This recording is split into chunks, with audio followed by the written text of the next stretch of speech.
Hey, welcome back. My name's Joe Gilder. This is Mixed Together Season 3, where I'm mixing through the song You're Not Alone, start to finish, for free here on YouTube. If you want the tracks for yourself to mix along with me, go to homestudiocorner.com/MT. Open that up in another tab. Enter your email, and you'll get an email from me with the download links for these tracks, so you can get some good old practice in. So we're at the point in this mix where I've had my hands on everything, kind of gone through a round of tweaking. Get drums, bass, electrics, acoustics, vocals, then we tried vocals again, feeling better about the second take of vocals, and then background vocals. So generally, we've kind of done the core of mixing. Now it gets to that more awkward phase of, okay, what do we work on now? So there's a couple things that come to mind, and I've got a process for that. I'm not quite ready to do that process yet.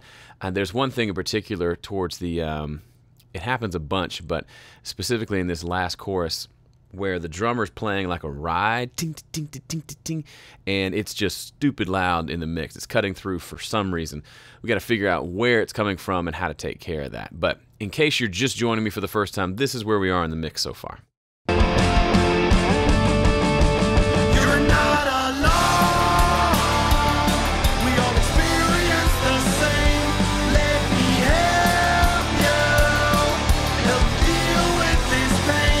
So before we deal with that, there's one quick thing I want to deal with. The vocal is not super together here.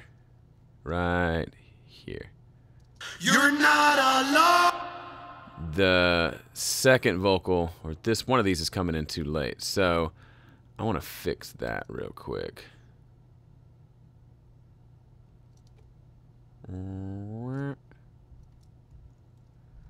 You're not alone. Yeah, versus you're not alone. Just sounds less professional. You're not alone. Just crossfade that. You're not alone.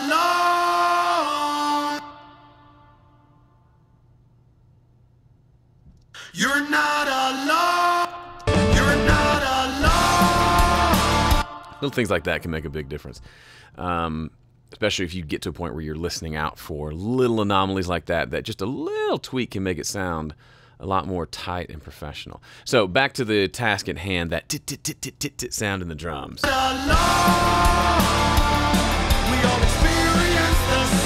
It may be one of those things that just bothers me, but it's not actually a problem. That's totally something that happens. But it does seem to jump out quite a bit. If we listen to just the drums,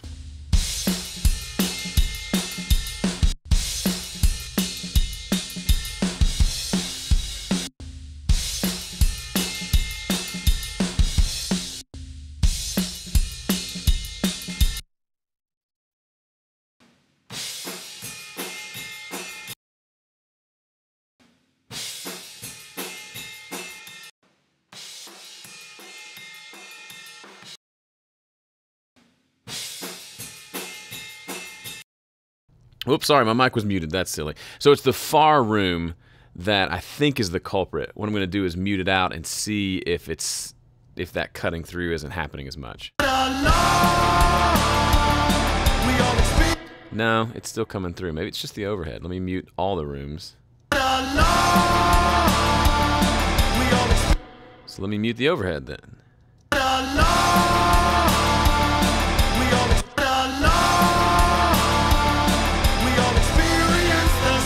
Okay, that's interesting. It's neither the overhead or the rooms. They are both... Oh, that's the mono room. Sorry. Let's try this.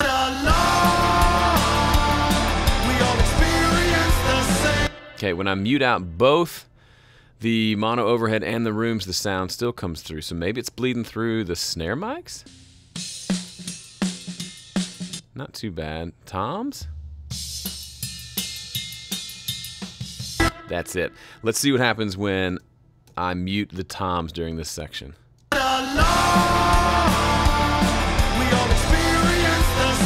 That's it. It's the toms are the culprit. Remember how I said earlier when mixing the toms that I don't like to, by default, go through and mute out the entire sections where the tom's not playing unless there's a problem. I'm going to guess it's this Tom 2 track. Yeah, it must be, that mic must just be pointing right at the ride.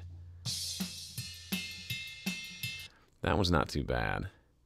So I'm just going to take, rather than just cutting out one, I'm going to group the toms, and right on this downbeat, I'm going to cut them here. And then there's no tom being played until here, I believe.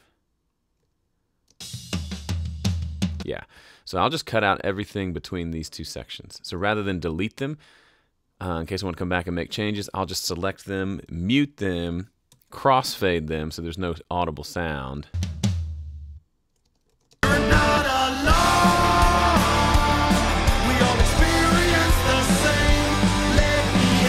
Now, we need to go check real quick to make sure that's not happening at other choruses too.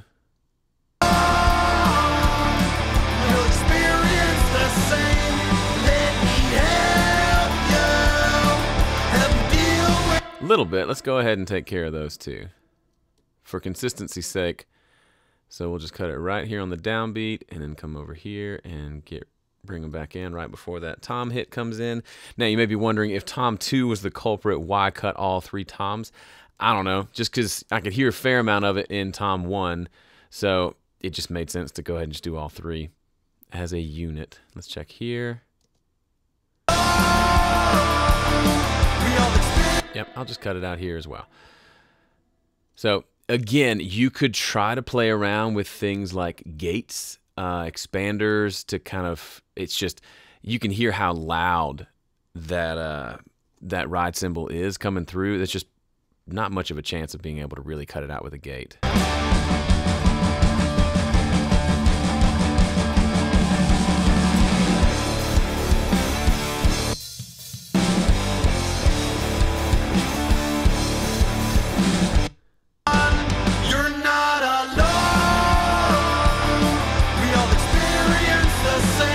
Now, if anything, I now feel like the cymbals are getting a little bit lost.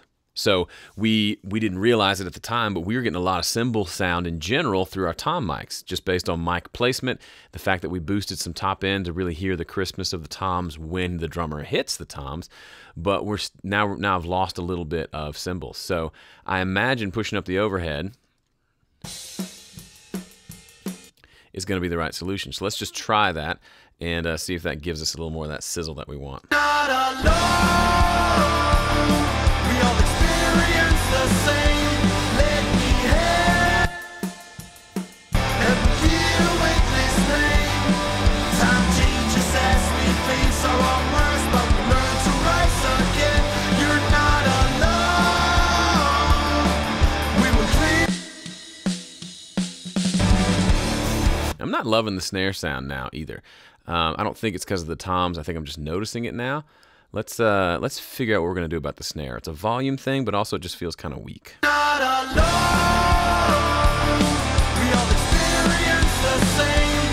Let me help you and feel with this pain. Time changes as we face our own worst, but we learn to rise again. You're not alone. We will clear our own terrain.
Okay, sorry, I kind of went off the mic for a minute there and just got in the zone. Kind of forgot you were there for a minute. Sorry.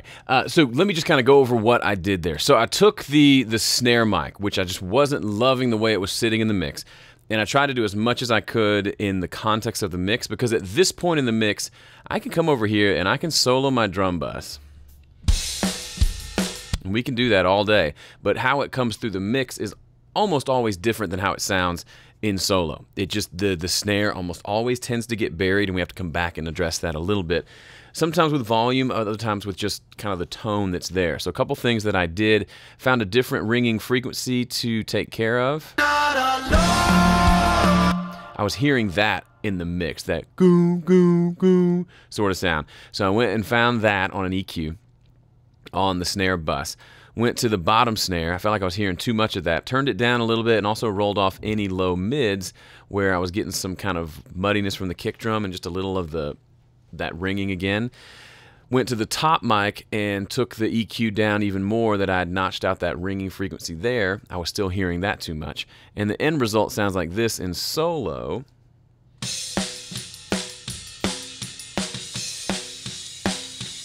Which I will admit,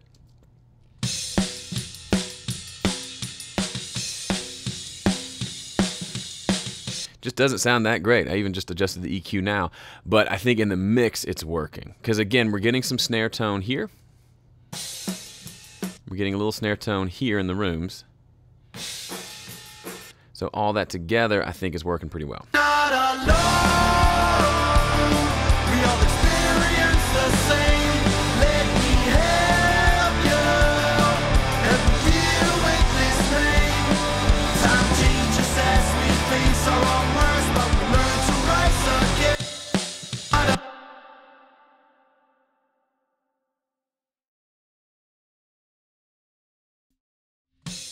Sorry, I keep leaving my mic off. What an amateur.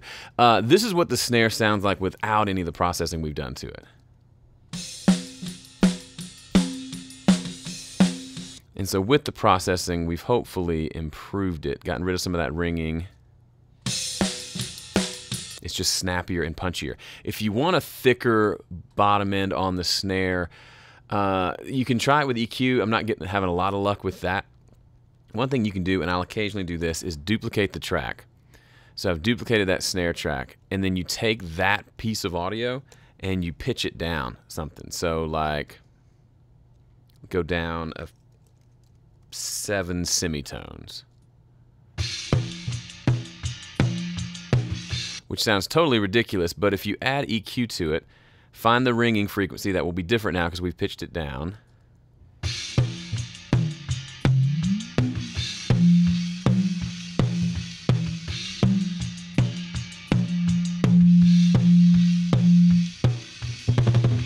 Then if you roll off the top end, because we don't need any of that, we just need the woofiness, almost like a sub kick for your snare drum.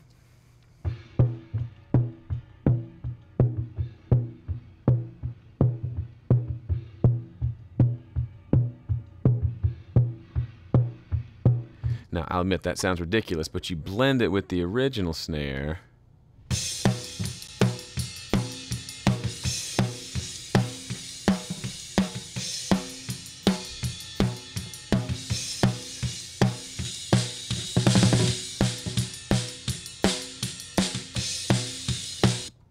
See how it adds some weight? It's almost like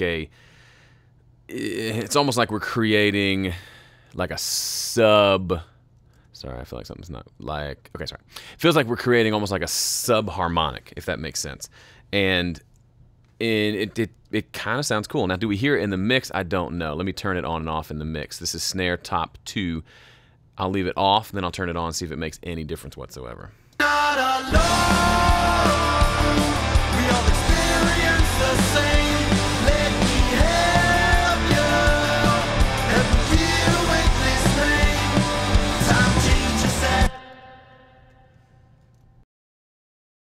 So that actually kind of surprisingly did make a little bit of a difference. I was liking how much snappier the snare drum was, how we're getting it through the mix a little bit better and hearing it a little more, but I felt like it could be a little fuller, and I was boosting with the EQ on the snare bus, and that wasn't doing much. So duplicating that Might have a little bit much, but let me just do that one more time. I'll bring the fader down, and then you'll watch the fader come up as it plays, and you'll hear some fullness come in the snare drum. Doesn't really change the tone other than just making it feel more full. Not alone.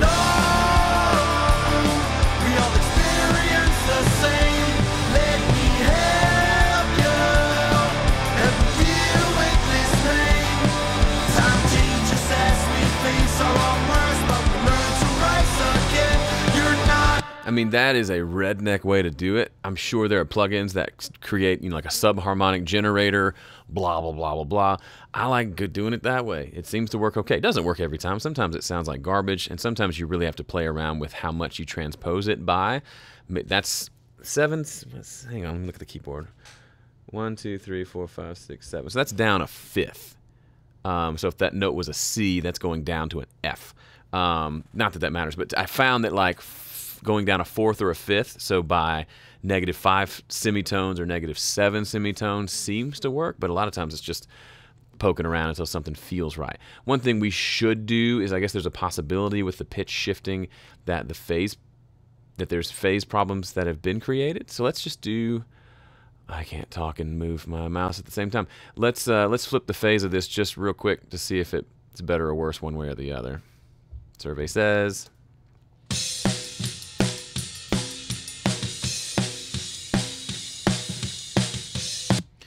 I can hear a difference, so we will leave that alone. So that's feeling pretty good to me. Not alone.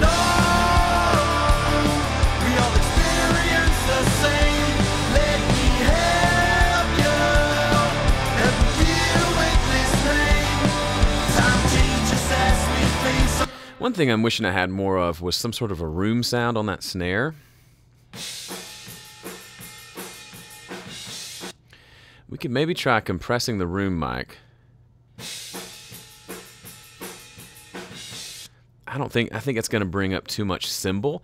So I'm going to try a little something. I was actually talking with my buddy, Tim Horsley, and he was talking about how he takes a mic that kind of a what do they call it? Just I forget, but it's kind of like a fat mic, and you put it right over the kick drum, so it picks up a little bit of kick drum, a little bit of snare. You can slam it with a compressor, and then it creates kind of this great kind of groove, big rock sound. But then what he's done is he'll take that and then slam it with a compressor, and then he'll put a reverb plug-in on the track itself and create a room sound. So I did this yesterday in a different mix. I want to try it here. So I'm going to duplicate the snare track again. We're going to call it Fake Room. I'm going to turn it into a stereo track here. I'm going to bring it down here and run it. I'm going to actually route it to my room mic's track so that I'm not getting all the snare bus processing on it. And let's just mess with it for a minute. I'm going to take the Fat Channel plugin, probably use like 1176 compressor or something like that. Just see what kind of mangling we can do. And then put a reverb on top of it. So bear with me for a second.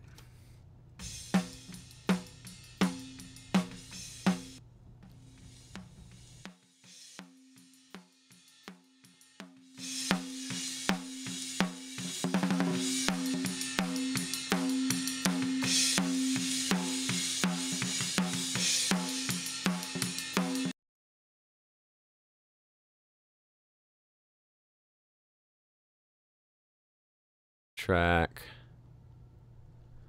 put it first. Okay, that's better.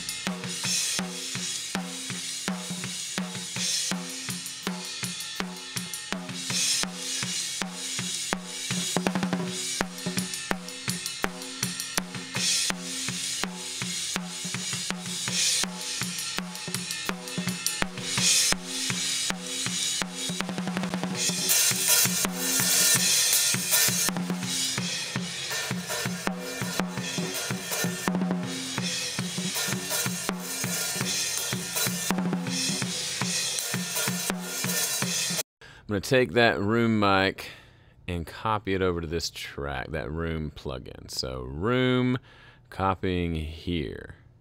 Okay, now it added that room plugin, and then I'm going to add the Fat Channel after it as well.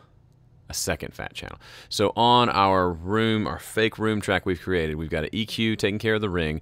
This is giving us all that compression. Now we've got our room reverb plugin with an extra channel strip after it to kind of shape the overall tone. So here's what that sounds like now.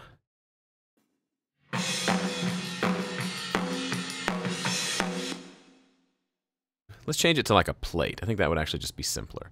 Simple plate.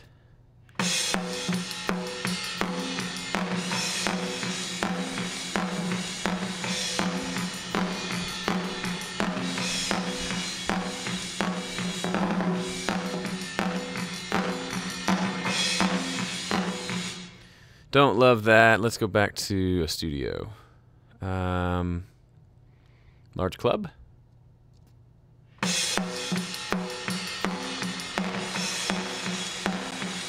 Don't like the sound of that one either. There's a medium studio in here somewhere. Let's try that one.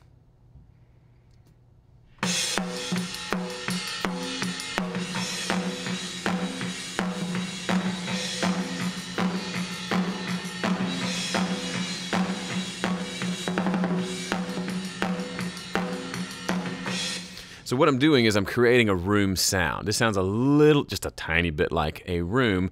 Now we're going to do something after that. After the plugin there, the reverb plugin, we're going to process that with another set of plugins. So we're going to compress that reverb now. So let me turn this plugin on. Roll off the low end here.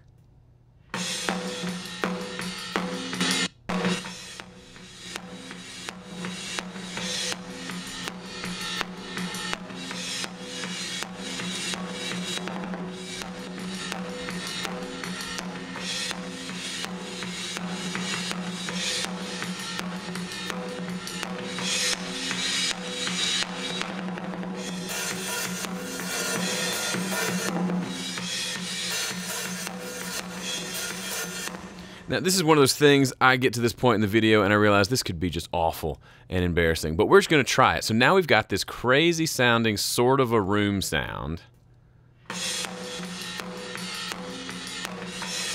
How's that going to work blended in with everything else? So let's try it. Let's just hit play with that turned all the way up and see what happens. Not alone. We all experience the same. Now, as I've said many times in this series, the best way to test things like that is to just mute it during playback. Play everything and mute it out and see if we miss it. So let's just do that. I don't know if we're going to miss it or not. Let's find out. Not alone. We all experience the same. Let me help you and deal with this pain. Time to Yeah, I didn't really hear anything. Let's try it in the quieter parts. clear thought. I'm suicidal. Loss after loss. I don't know what to do. Try to find. Yeah, I'm not getting much. Let's see if we turn the mix up more, ease up on the compression a little bit. Clear thought.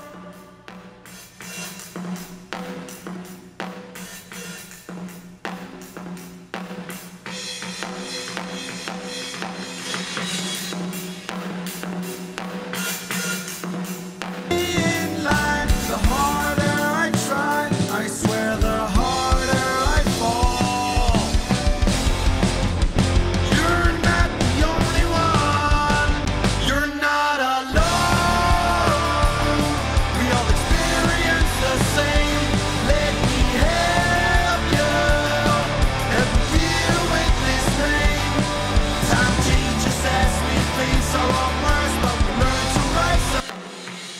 Not alone. All right, so you remember at the very beginning of this series how I said I don't edit out stuff when I try things and they fail. I leave it in the videos. This is one of those times. As much as we put a bunch of stuff on here, it's just not, it's not doing anything. I can't really hear it over the mix, and when I turn it up too loud, it's just messy and noisy. So the solution, of course, is to put distortion on top of it and see what that does.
I think I'm still going down a thing that just is completely ridiculous. Let's check the guitar solo section where you'll hear without the vocals, just to see. See if it's working. If not, we'll get rid of it, I promise.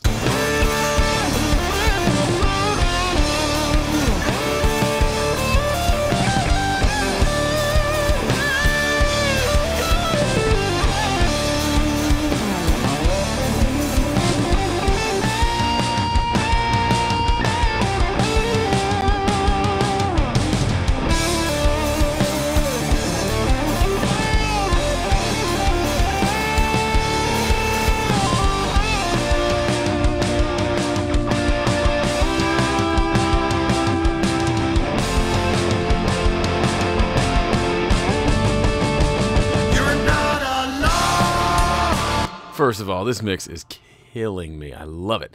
Killing me in a good way. So this is what's interesting. This part where it's going jump, jump, jump, right here.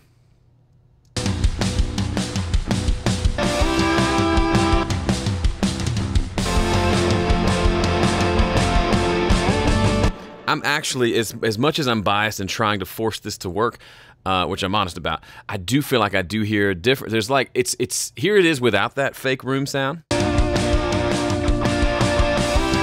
And that's fine. It's just a little on the clean side, right? Listen again.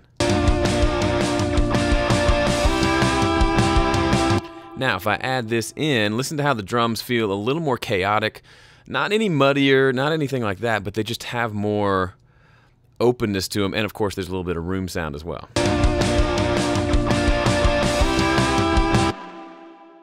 Now, let me just turn it on and off. That'll be the fairest way to do this. I'll hit play with it off, and when I hit solo, it'll come back on.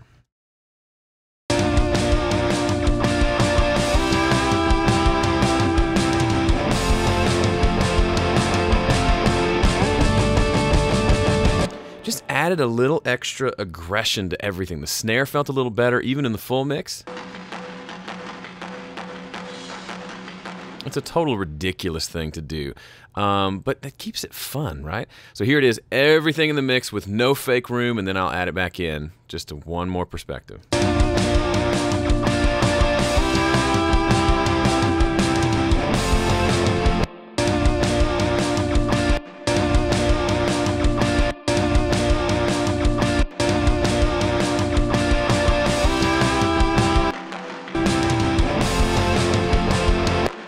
It's subtle, and there's a good chance I've wasted the last 10 minutes of your life, so for that, I apologize. But I kind of like it, and if nothing else, we get to the end of this mix, and we can't really say, hey, there's a distorted, really compressed snare drum with a room reverb track on there. We can still say, at least you and I know that it's in there somewhere. So I don't know. We've probably gone way too far. But I feel pretty good about the drum mix now, even without that. It's really subtle, and it may not even be noticeable. We may be able to hear it in the quieter parts, actually. Let's try that. Given the first clear thought, I'm suicidal. Loss after loss, I don't know what to do. Day after day, I try to find my way in line. The harder I try, I swear the harder. You're not. Yeah, I kind of like it. It adds a little something, and it's one of those tracks that we could maybe automate up during the choruses or something if we wanted to go nuts on the choruses, to bring in just some extra energy. So something like this. I fall. You're not the only one. You're not alone. We all experience the same. Let me help you. Help you deal with this pain. Time changes as we face our own worst, but we learn to rise again. You're not alone. We will clean our own truth. Yeah, even then, turning it up turning it all the way up was way too much, but turning it up just 3 dB added a little more energy in the choruses, whereas I think having it turned up that much during the verses feels like too much. I'm suicidal, loss after loss. That's too aggressive for this chill, pretty little verse section. So let's go ahead and do that. I'm going to write that automation in because I've made that decision. So instead of drawing it with a fader or something like that, I'm just going to come in and just look at the automation and real quickly draw it in for the choruses.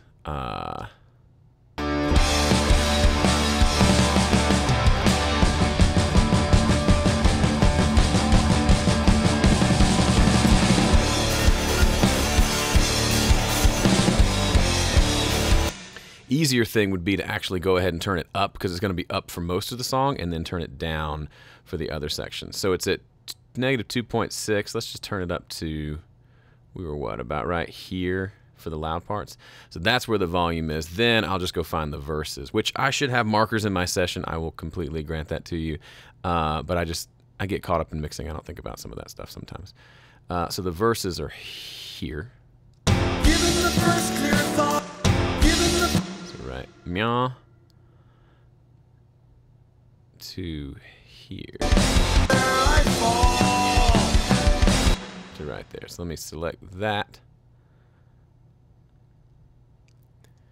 and we'll bring that. Oh no, don't do that. I should really learn how to do this. You're not the only one. You're not alone. We all experience the same. Let me help you. How can this be true? How could people evolve? All right, right here to right, meow. Turn that down 3 dB. How can this be true? The sky.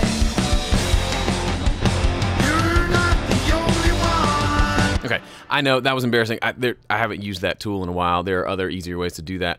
That seemed to work fine. I'm happy with it. I'm going to call that a day. But doesn't this feel pretty good? The sky.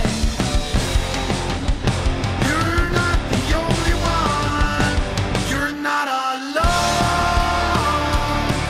We'll experience the same. Let me help you. Help me deal with this pain. Time changes as we face our own words, but we learn to rise again. You're not alone. We will claim our own terrain. You're not the only one. You're not alone. So if nothing else, in this video, as it turns out, we just tweaked the drums. And this is pretty normal for me. If you think I wasted a lot of time in this video, you are welcome to think that. Let me know in the comments. Completely fine. But part of mixing for me is trying out dumb stuff like this. And a lot of times I say, nope, that didn't work. Other times I keep going, get to a point where I force it to work, or maybe it actually does work. Sometimes I can't tell. But this feels really good. At the beginning of this video, if you recall, you can just rewind back to the beginning. I was not hearing the snare very well, and we did several things to fix that. We duplicated the snare. We added some thickness to it. We kind of re-EQ'd a few things to get it to snap through a little bit more. And then inadvertently adding this crazy fake room mic that we created, we made the snare even more present. Listen to it here. You're not the only one. You're not. I like how it's just right up front. That's personal preference. I may come back in the next video and say, the snare's a little bit too loud, but it's audible now. It's not hidden back there where we kind of think there's maybe a snare drum, but we're not entirely sure. So I'm pretty stoked with how that turned out. So that's it for this video. Thank you for sticking around. You made it all the way to the end. You are what they call a trooper, and I appreciate you. If you haven't downloaded these tracks yet, or you're not signed up for my daily email newsletter, head to homestudiocorner.com/MT. That'll get you signed up for both, and you can mix this song along with me, which will, by the way, help you get better at mixing. Even if you don't do it anywhere close to the way that I did it, just by working on and finishing mixes, your mixes will improve. That's the fun trick behind all this. All right, I'll see you in the next one.